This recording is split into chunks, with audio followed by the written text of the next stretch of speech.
once more. Let us go into the breach. Now, I hope I'm pronouncing her name correctly. Tamara Lich or Lick. She's one of the Freedom Convoy organizers. And she's talking about going to jail. The reporter is asking her about going to jail. So, and I want to talk about this, but I want to play this first. More amusing little anecdotes you share in the book is that when you went to jail, one of the first things they did was offer you a vaccine, which I think probably is a sign of the times in more ways than one. But you have a trial coming up in September. You and Chris Barber are co-accused on this, and currently the Crown has shown no sign of relenting on this. Are you expecting to go back to jail? Are you expecting to be convicted? Are you going in with that same hope you had going into the convoy that truth will prevail? I think there's always hope. I don't know what to expect anymore. We don't have a justice system in Canada, Andrew. We have a legal system. Because if there was any justice, Chris and I wouldn't be in this situation. But so I don't know what to expect. I'm hopeful. I feel like the truth will prevail, but there's always that chance, you know? And that's the important thing to remember, is that she's right. There's a legal system.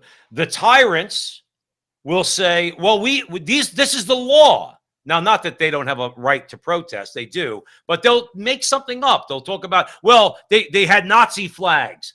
They had Confederate flags, which they did not. That's been proven over the last couple of years that the Freedom Convoy had no such thing. Those guys just drove across the country. But they'll always make it seem like they have the right, the government has the right to do this because what people like her and her colleagues were doing is criminal. And they have the right to go in there and shut it down. And that's the law. Okay. Not justice. Not justice whatsoever. In Germany, before World War II, there was, legally you could discriminate against Jews and others. Okay. Legally. That doesn't mean it's just. So Justin Trudeau and all the people in Canada, all the liberals in the government, they could say all they want. The fact is that they are the ones that are overreaching, and they have done so, especially with the Freedom Convoy.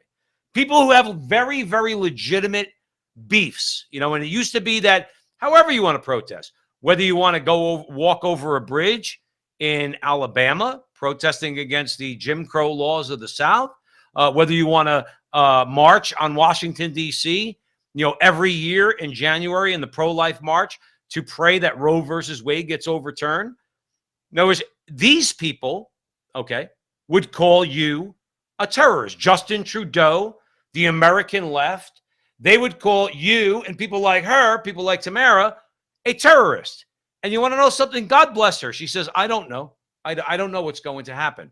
We'll see what happens. I would hope that the good people of Canada are going to do something, including those who call themselves conservative in Canada, to make sure that this woman and Chris Barber do not go to jail. Do not go to jail. Hey guys, stay up to date with all of our